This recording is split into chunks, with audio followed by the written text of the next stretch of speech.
Hello, everybody, and welcome to Forgiven. In today's episode, we don't have Pastor Mike again. The silly goose is still on vacation. No, just kidding. He really deserves it. Him and Angela work very hard, so I'm glad that they're having a good time. Wish them best of luck, all that good stuff. So I have my resident co-host. He's always the backup plan, but not in the bad way. I'm the backup plan once again. There's nothing bad about being a good backup, okay? And we're gonna save this for I'm the closer. I'm gonna save this for a podcast topic, but being a good follower is just as important as being a good leader. Just like how nobody talks about in football, how being a second stringer, especially like a backup quarterback, is probably the most challenging position you could ever actually do, because you're going in when your team is at their lowest and you have to somehow rally them together. So don't feel bad. I wasn't feeling bad at all. No, I know, but anyway, today's episode we're going to be asking and answering the question of what happened to forgiveness. Somehow in today's world we have lost the ability to forgive people. And I think it goes a little deeper than that. It's not just forgiving people, but we've lost the ability to allow people to be redeemed.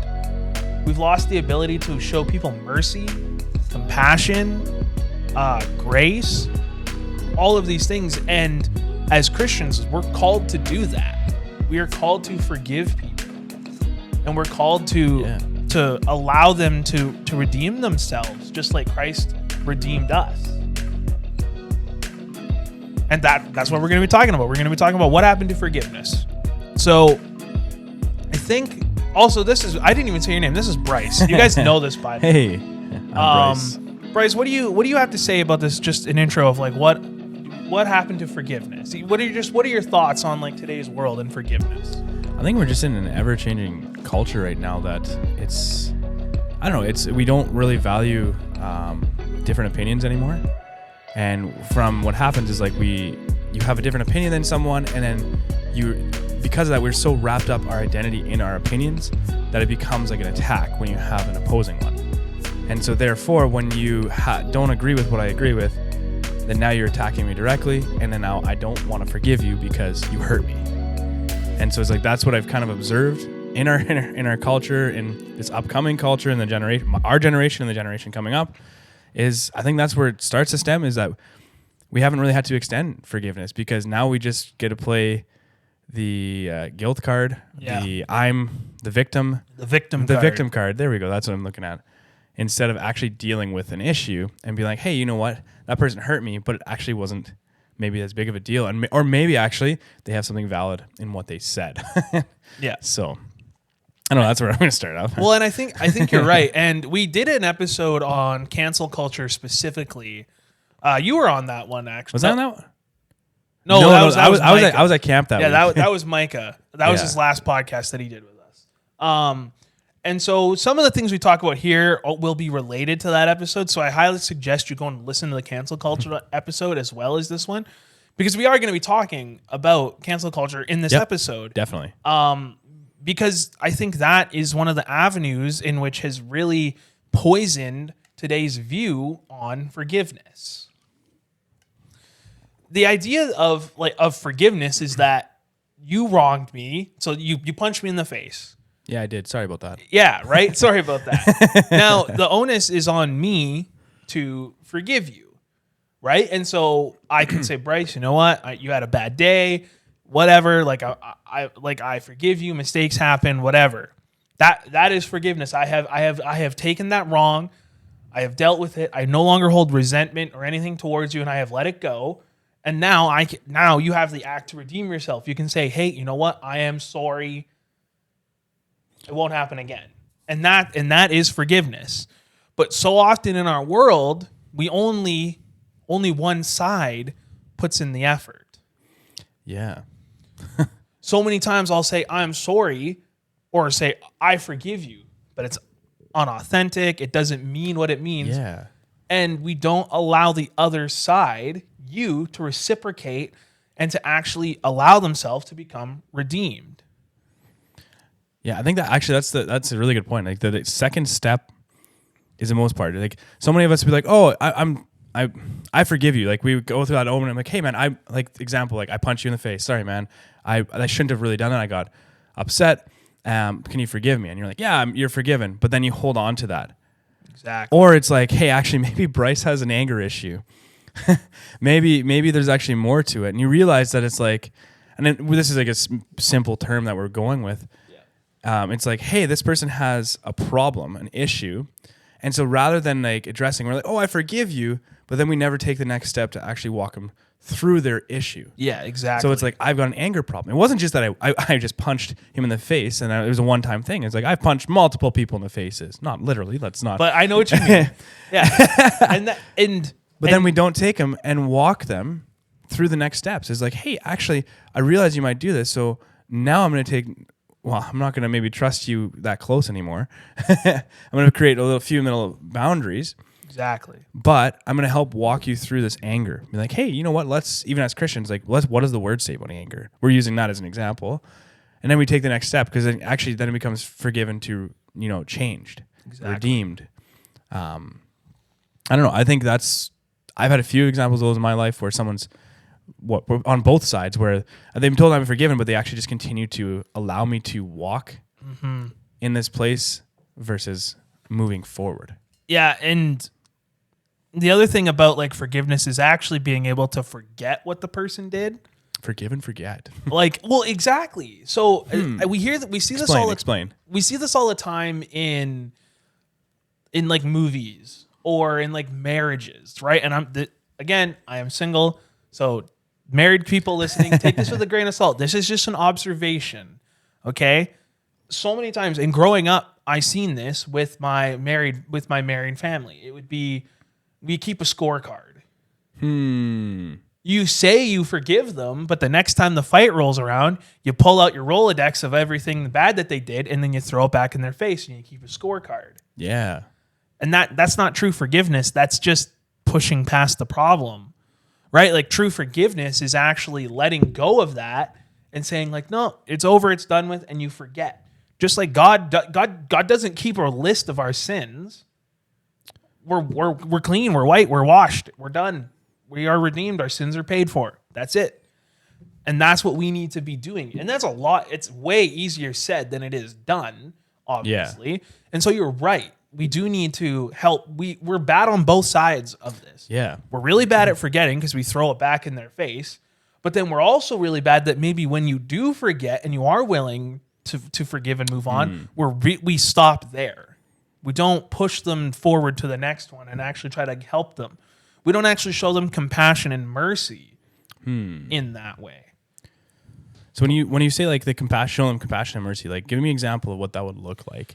So it's like I think that's like really cute, like cute. That's really cute.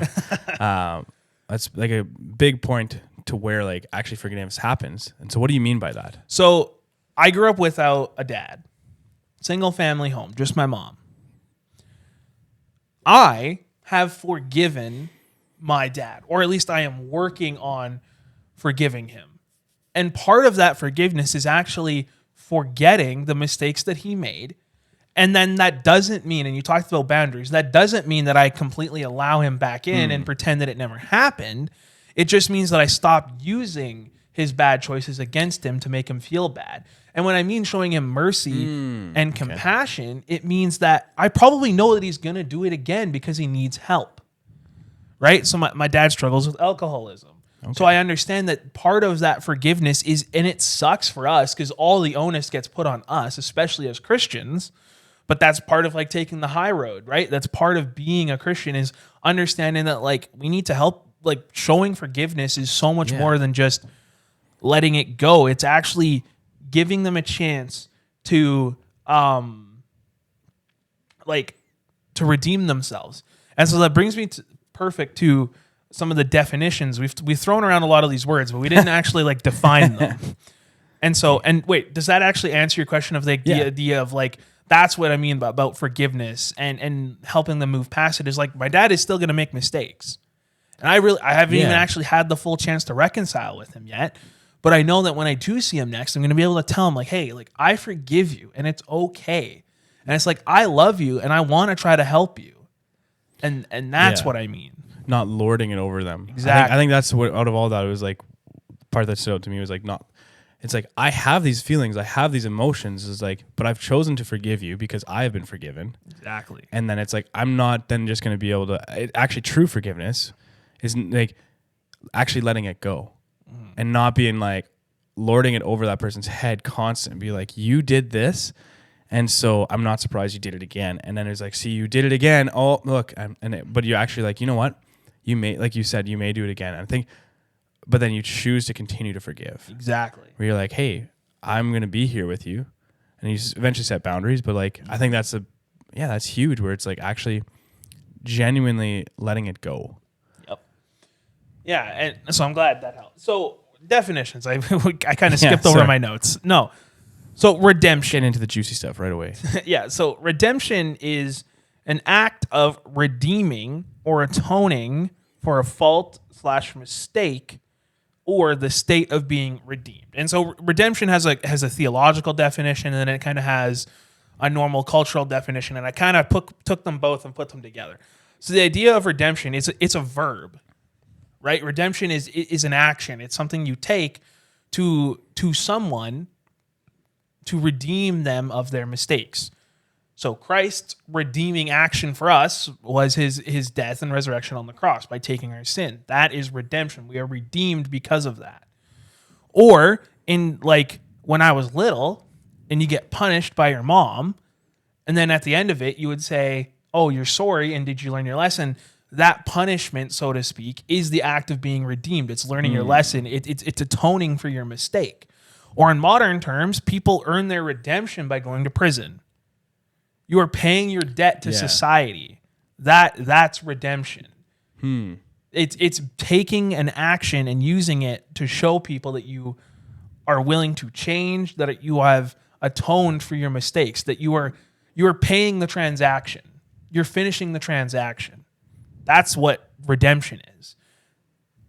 Does that make sense? Because that's how I've always understood it, and that's the definition that I found. And it is hard to wrap my head around sometimes.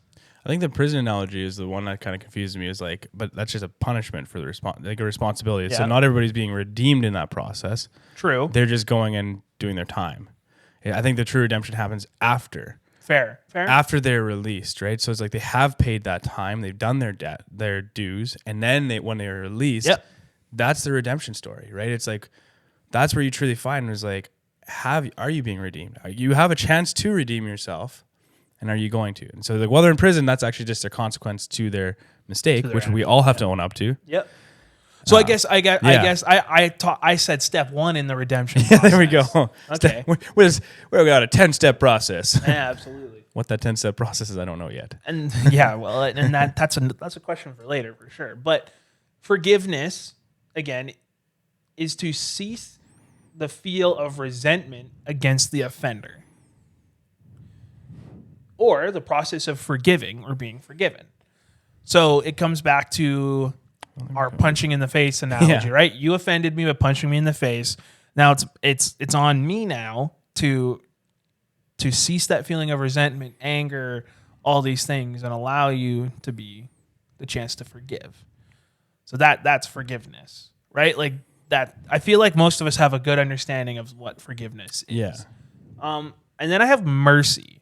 And this is where this wraps back into when I was talking about the relationship with my dad. And I think mercy is something we just don't actually talk about a lot in the church. Right? Mercy is compassion and forgiveness shown towards someone who it is within one's power to punish them or to harm them. So, what that's saying is if Bryce punches me in the face, I have every right to not forgive him because he has hurt me. He has offended me. But it's mercy that allows me, that if I show him mercy, that's like the first step is you show them mercy, then they can forgive, then they can be redeemed. Mm-hmm. Right? And all of these things, they come together, but all of these three things is kind of what this podcast is going to be talking about, because we don't talk about them enough. We forgive people, but we don't show them mercy, or we somehow redeem people without showing them mercy, but then we forgive them. And these things come together. It's a trifecta of how we actually work on the process of forgiveness and redemption. And so when it comes down to the relationship with my dad, I have to show him mercy. Right? He has made all these mistakes. He wasn't in my life. I had a ton of resentment towards him. But now it's my job as a believer and as his son to show him mercy. Because I have every right to disown him, to be mad at him. Even the law and the Bible would say so. Yeah. But I have a due diligence to show him mercy, because who else will? Yeah.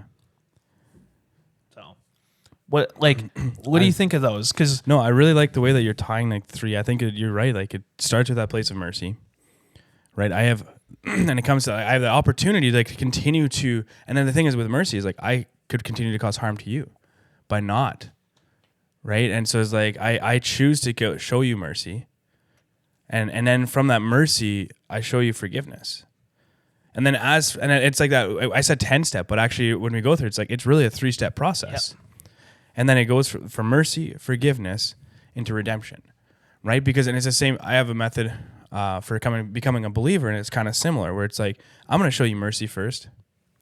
I'm going to overlook, and I'm going to look past that, because I could respond. I think of the mercy, you ever play that game where you absolutely. Lock hands, and someone's stronger than the other, and they have every opportunity to actually they could break your hand, break your fingers, but the person cries out for mercy, mercy, and you can have every opportunity to continue to put pain on that person. But when they cry out for mercy, you let go and you forget, right? Mm-hmm. It's all right, then it's done. And so that's where the place of forgiveness comes. If you really hurt that, then the place of forgiveness comes. And as we walk through forgiveness with that person, then the redemption starts to begin in that person's life, where, hey, now that we're on step 3, we get to walk you through a beautiful thing of redemption. So I like the way that I don't even know if that was intentional. No, it was. Okay, there we go. Yeah, of course it was. Even if it wasn't, no. Yeah, and I like that mercy analogy. I think that really sticks with people. At least it did for me, because I have every right to keep pushing and being angry. But at some point we do have to let go, because it hurts them, but it also hurts you. Yeah. Bitterness and anger and resentment, man, they eat you alive. Yeah, really. Holy man. I keep talking about my dad because, I don't know, he's just been on my mind lately. But for the longest time, when I was 12, 13, 14, I was full of bitterness, resentment, anger, right? I just seen all my friends going to weekend games with their dads and going golfing and doing all these things, and I was just bitter. So mad. And I was how come I can't get that? I was where's that from me? And I was so resentful. And it's taken me 10 plus years now to work out that resentment. And truthfully, we're humans. Guess what? It's gonna come back. and that's the other thing of we talk about that a lot, actually. I found in the church that we talk about forgiveness is a process, and it's okay if you don't forgive somebody right on the spot. And I agree. I think it is. Yeah. But you do have to forgive them at some point. Yeah. And it's really a personal thing as to when you're going to forgive them. I think the thing that keeps on coming to mind when we're talking about this forgiveness, I think it's a two-way street.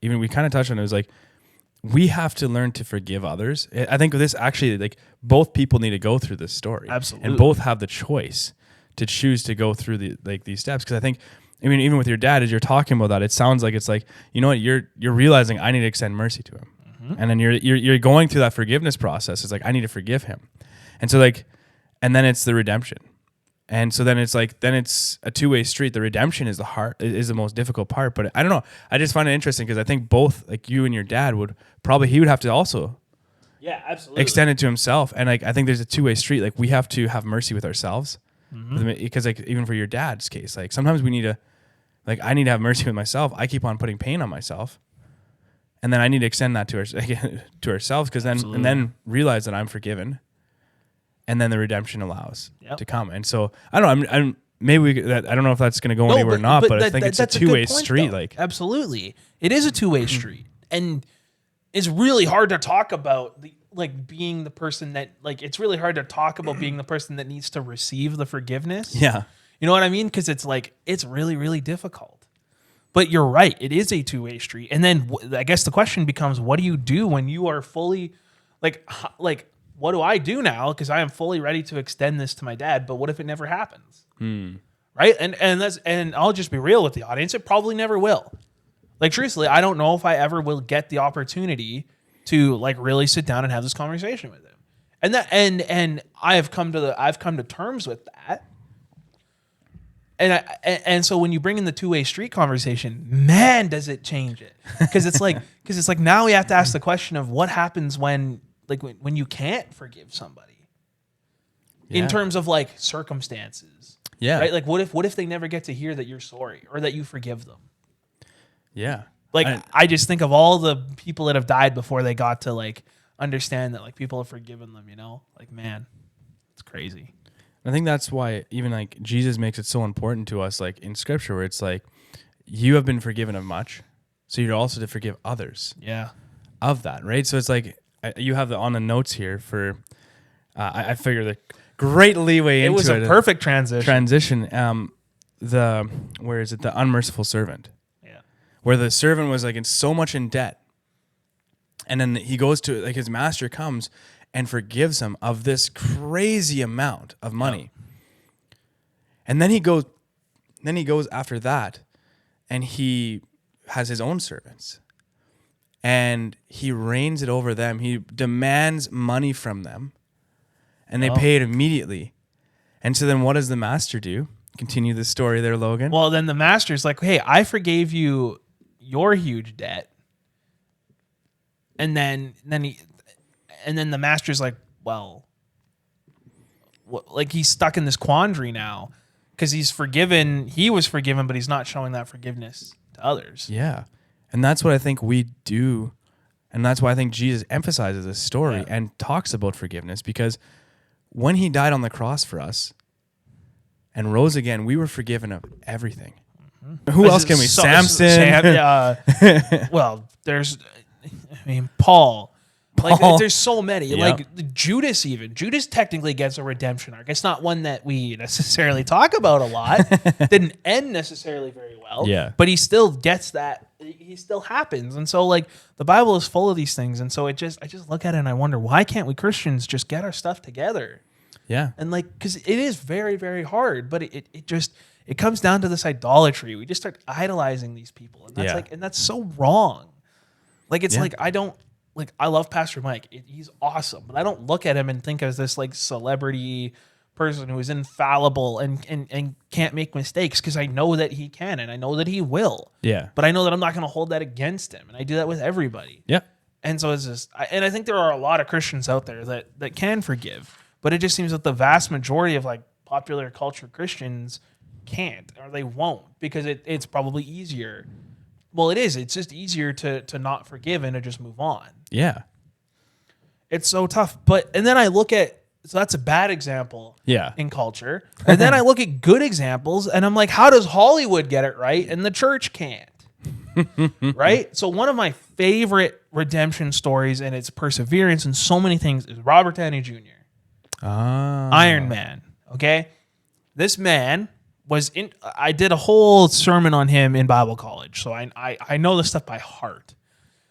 He was introduced at the age of 8 to drugs from his dad, because it was in the early 70s where it was do this for enlightenment and all these things. It kind of was part of a religious cult thing, and so giving his son drugs and just creates this super bad habit, right? But you ask anybody under the age of 20 today, they have no idea. They just know Robert Downey Jr. is Iron Man. Yeah.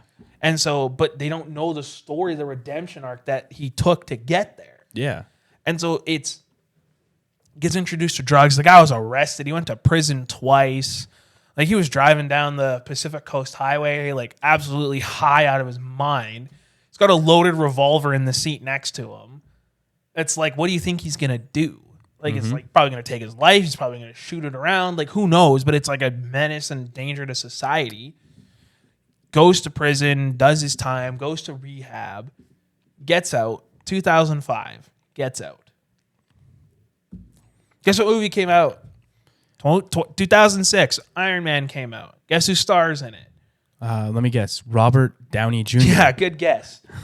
Jon Favreau, the director of that movie, took a absolute long shot, like out of left field, 0.1% chance on Robert Downey Jr. He had no idea what this guy was going to be like. They were kind of friends before, and he takes this shot on this basically like down and out person. Yeah. Shows him mercy, shows him forgiveness, allows him to redeem himself. And in Hollywood is a little bit different, right? Redeeming yourself in culture and all these things is very different because you don't just redeem yourself to the close people around you, but you have to redeem yourself to the audience. You have to redeem yourself to everybody. And now Robert Downey Jr. is the highest paid actor in Hollywood, has this amazing platform that he uses to promote like mental health and he donates hundreds of millions of dollars to charity. And he he's not a Christian necessarily, but it's like he's doing everything right. Yeah. In terms of like what culture says is right. And so it's how can the mass I'll say evil presence that is Hollywood forgive this man for harming people and himself and kind of tarnishing the movies that he was in. And then how can just one person just give him this chance? It takes those 3 steps and it completely changes his world. Right? Just like Jesus forgiving Peter. Yep. And all these things. And so I look at that and I'm like, man, did we ever get schooled? Like I look at that and I'm like, man, the church should take some notes because it's Christians. We need to take some notes on that. You know, like think of all of these, like we'll go back to Carson Wentz, not the football player, Carl Wentz. He was a great speaker. He was a good pastor despite his mistakes. And you know what? I guarantee you God is still moving in his life and still has things that he's revealing to him that he can share, but he'll never get the chance to. And maybe I should never say never, but I don't think it's happening anytime soon. And that's really sad because I guarantee you God is still using that man for something good. And we are denying that now. No, and I think there's some, he got all the attention, but there's a lot of small end pastors that do the same thing that don't get nearly as, and they could probably have more of a redemption story. Absolutely. Because they weren't as well known. I love the fact that you brought up Robert Downey Jr. and actually challenged Christians through that. Because that's exactly it is. Like, man, he was a celebrity.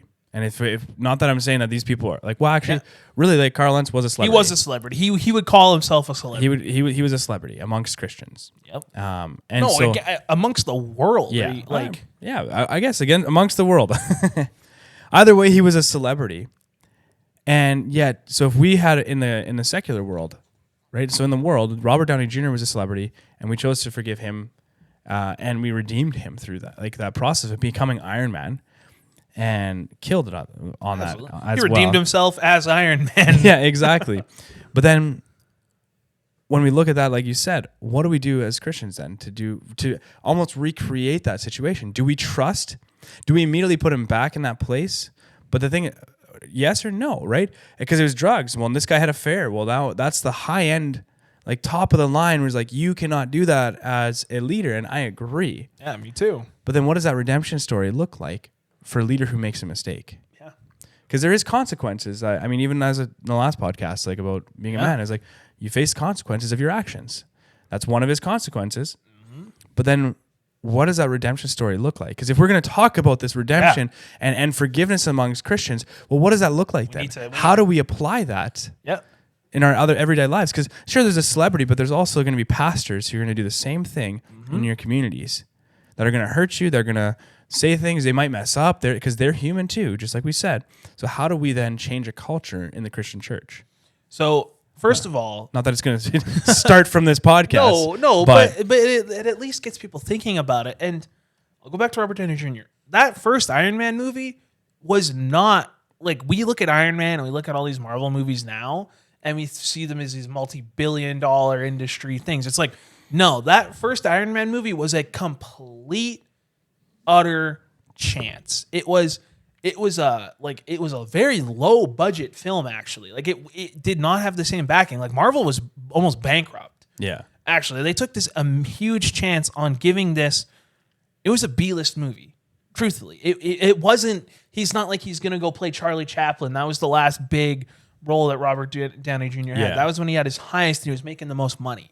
He came in at I don't even think he made $1 million on that movie. I don't remember, which is like pretty low for him, right? Like he started at the bottom, and then he had to work his way up again. Yeah. And obviously he did a really good job. And in Hollywood, it's not the best example because it's an exponential growth. Yeah. So it's very different, but. In the church, we need to give them a chance to serve again. Yeah.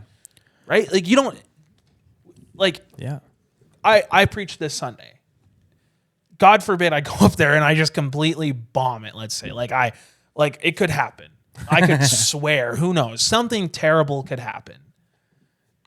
Does that mean that like obviously the first step is I apologize, which Carl's done, his family, the whole church has apologized. So they've hit step one. They've already seen mercy. At least their board and their church, at least in terms of the culture, at least, or key members have shown mercy and they've accepted that. But me, I would say sorry. And then obviously I would get punished. There is obviously punishment that happens. So it's like him stepping down and him stepping down. Me probably not gonna. Probably might get fired. Like there's real things that could happen. Yeah. And then maybe I don't get fired. Maybe it's Logan, you can't speak anymore. Sorry, you've lost that privilege. There needs to be a consequence for that action. But then, and I know that this would happen here, then there needs to be a conversation of, well, how do I rebuild from here? Yeah. And maybe it starts with, well, people aren't going to see you for a while. Sorry, like you're gonna be able to direct the live stream and that's it. Your boundaries are gonna go from being this to this, super small. Yeah.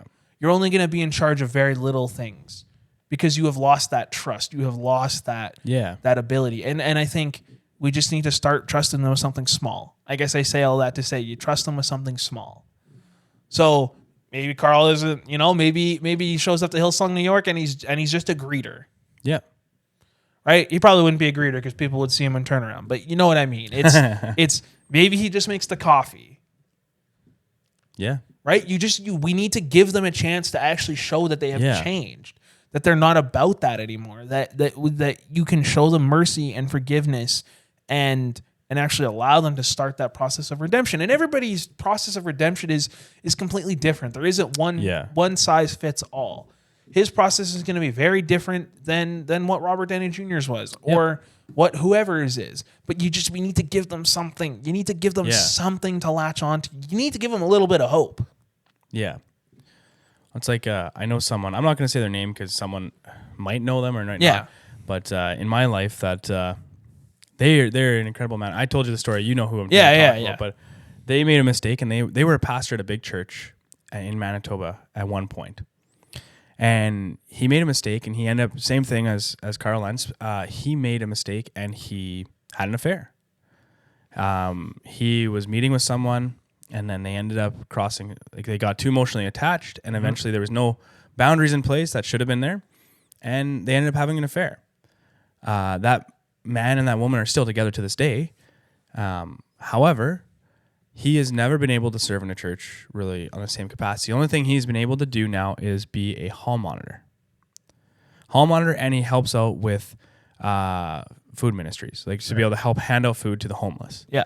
So other than that, he's not allowed to speak. He's not allowed to volunteer with youth ministries. He's not allowed to volunteer with so many different areas because of his sin. Yeah. And that was like almost 20 years ago. Yeah. And that's the nail in the coffin for me. It was 20 years ago. Yep. And there's pastors that still talk about it, and they see that this man, he's a man of character, a man of God, and he loves the Lord. And they've even said that we don't know someone else that's more in touch with the pain of their sins from the past than this man. So they recognize he is gone. He loves the Lord. He's brought it up. He's gone before the Lord and done these things. However, he is still paying the consequence 20 years later, even though he's reconciled with the Lord He's tried to deal with things. He tried to go back to his wife, but his wife refused. And so then he's stuck, and it's like, well, what do I do? And he has faced, but he will be the first to say, this is the cost of my sin. Yeah. And so it's like, that's one where it's like, he's still able to serve in small areas, but sadly he's never, and he speaks into my life all the time. Yeah. Incredible man. But sadly he may never speak in a church again. And I'm not saying that Carl or whatever, or this person deserves the right to go and be a head pastor somewhere again. That's between God. Like Exactly. That's ultimately God's decision. But it doesn't mean that it seems like the place that he's at, they're stuck on step 2. Right? They've extended the mercy, and they're like, look, you made a mistake. We're here to forgive you. But they stop there. And that's never, like, it's got to feel so trapped.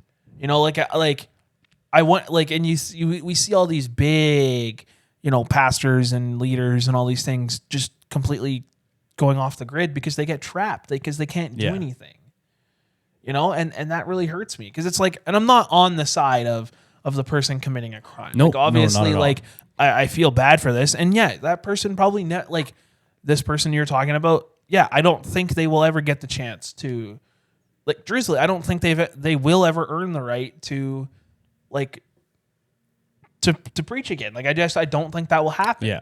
But that doesn't mean they can't serve in youth ministry. And that just comes down to, like, it's such a contextual, like, church question and things like that. Because I know that, like, I've had volunteers in my couple of years of ministry who have wronged. They have intentionally maybe made a mistake, or they have been late, and it's like punishment did need to happen. Yeah. And it's not anything bad. It's not like they were doing anything illegal. It's just like, hey, like, we've talked about this a couple of times now, and nothing's changing. So then I show them mercy, and I say, like, look, I forgive you. I understand. Mm-hmm. Here's what you can do to, like, earn your way back. Yeah. And we don't do that. We say, you're forgiven, and then you stop them there. Yep. And what sucks is you're losing a great kingdom worker now. Yeah. And not to say that this person, no, I mean, he's still doing incredible things, and, like, again, he's pouring into my life, and you even said maybe he's doing more now than he was even before, with less pressure. Exactly, and we don't know, but the idea still remains that we as Christians do need to offer the hand to say, like, look, you made a mistake, we're gonna pull you up. Yeah. Right. One of our pastors, Pastor Stephen, did this thing at our ministry training last Monday. You stand on a chair, and it's easier to pull somebody down than it is to pull somebody up. Yeah. And it's so true. It's so easy for us as Christians to just keep throwing it back in their face. Yeah. Because it makes us feel good, ultimately, right? It's the same thing with bullying. We're insecure, or we don't know how to handle it, so you just get mad, or you throw something back in their face, and it's terrible. But we need to, like, show them that forgiveness. We need to show them that redemption. And maybe this person is completely happy doing what they're doing. Yeah. And if they are, then I would say that they have been redeemed. Yeah. But if they're not, then I think there needs to be more room to grow. Yeah. And that's what's really, really tough. Yep. Because this podcast is, normally we end these with a lot of clear-cut like application that we could go out and that you can do these couple of things and to do that. Yeah, I would say the biggest way, if we're ending the way, I would say let's be people who follow that 3-step process. Yeah. Let's be people that extend mercy. Let's be people that allow forgiveness, and let's allow people to go on their redemption story. Yeah. Right? Show mercy, forgiveness, redemption. I think that's I think that over all of this is like, we need to be people who, one, receive mercy, receive forgiveness, and receive redemption. Even. Receive redemption. But then we also need people that extend mercy, extend forgiveness, and allow redemptions. Yes, absolutely. And people listening, your process is going to be different than mine. You just have to be willing to go through the process. Yeah. And that's, I think, where we lose a lot of good people along the way. Because listen, I get so concerned with the idea that like we're just losing so many good kingdom workers and we already don't have enough. Mm-hmm. You know, so I'm like, how are we just letting this one person sin define them for the rest of their life? This will be the last thing we're going to close. There's this famous spoken word artist, Clayton Jennings. You should look up his stuff. It's awesome. And he has this one, it's kind of like rap music, but it's spoken word. He puts them on Spotify, Apple Music, everything. It's awesome. And there's this one that he calls Joe, Joe. And it's this whole story about his friend Joe, who goes through this amazing like redemption arc in terms of like he was this amazing high school basketball prodigy and gets hurt, can't play. His life is completely ruined. And then he, gets into a promiscuous relationship, and then this girl starts tarnishing his name around town. It's, a small town America type thing. Yeah. So now he starts drinking and drugs, and he completely goes down that whole path of like he's gonna die. And the family, because this Joe and this Clayton guy, the writer of this amazing spoken word, he sees his family, and they ask like, "Have you talked to him recently?" He's like, "No, I haven't seen him." And they kind of ask him, they know he's like a pastor. They know he's like this person. Can you reach out and can you help him? He's like, "I'll try." So he reaches out, and there's a part in the song where he kind of talks about how he actually saw him at this like restaurant and how he didn't know how to confront him and stuff, because it's like you see somebody that close to you looking like a skeleton kind of thing, or the shell of themselves. And then he finally confronts him a little later, and he goes to their home. He goes to his best friend, right? So you have your best friend. You're welcome in their home anytime kind of thing. Shows up with him, and he's just the skeleton of himself. And he's like dying. Like he's like that addicted to drugs and alcohol that like he's throwing up. Like that he could probably die. And he's at his sister's house, and the kid's like, "I want my Uncle Joe back," and all these things. They're having this like really intimate moment. And Joe's just like, "I want help. I want help." He's not a believer at this point. And then Clayton's like, "Here, I'll help you." So he comes back the next morning and gets him a Bible, and then takes him to like a fashion store, gets him a suit, gets him all cleaned up. I remember the lines of this part so well, and I'm not gonna try to say them in rhythm because I'll just make a fool of myself. But he says like, black on black, talking about the guy's suit and a belt to match, and then you left that store completely changed. You went for fashion because you don't have a passion for it. And he has all these amazing rhymes, and he ends up with. He's taking him to his family's church, and he gets saved. He learns about the Lord, and he completely changes his life around.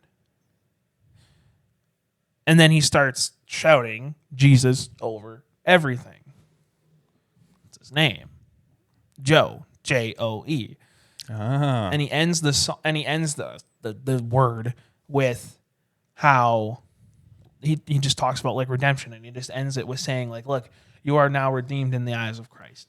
And I tell that story to remind us all that as we close off this podcast today, that's what we need to be doing for others. It was something so simple. He just brought him to church. He bought him a Bible and some clothes. Yeah. But through that, he was able to redeem himself not only to God, but to his family, to the people around him. Yeah. And that's what we should be doing. He showed him mercy. He showed him the forgiveness, right? Because he had wronged his own friend. Yeah. But he went through those steps, and he was able to change this person's life around completely. Imagine if we did that. Mic drop. Mic drop. That's all I got for this episode. That's it. That's it. So, thank you, Bryce, for coming on. Anytime. Listeners, make sure you guys, because we are on YouTube now, make sure you like, make sure you comment, make sure you subscribe. And if you're listening to us on any podcast platform, specifically Apple and Spotify, leave us a review. I do check them. So if you like it, give us 5 stars. And if you don't, tell us what you don't like so we can get better. Yeah. That's how we get better. But if you want to support the show the best way, hit the share button. Truthfully, Pastor Mike and I, we don't care about how many subscribers we have. We really don't. At least, like, I don't. But I do care that more people get to listen and more people get to hear and be empowered and inspired. So if you want to help us, hit the share button. And if you want to get connected with us, you can leave a comment on any of our platforms. But the best way, the most direct way, is just email me, forgiven@bethelbrandon.ca. I say this every time, but I check it every day. And I'm just waiting for that one email that comes in that I get to respond to that really helps somebody. So if that's you, please feel free to reach out. Bryce, you want to end us off with some prayer? For sure. Jesus, we just thank you that you are someone who extends so much mercy. God, we just thank you that you are someone who relentlessly pursues us and chases us. And God, we just thank you that you love us. So Jesus, I just pray, Lord, as the listeners are going on with their days or whatever they're doing, Father, I just pray that you just be with them. Holy Spirit, that you be their guide. And Father, if there's people out there right now that, Father, feel like they cannot be forgiven, Lord, I just pray that you just press into their hearts and just reveal the truth, that they are already forgiven through your blood. So Jesus, just be with them, leading them and directing them. And Lord, we just thank you for your grace and your forgiveness. In Jesus' mighty name we pray. Amen. Amen. Thank you all for listening. See you next time.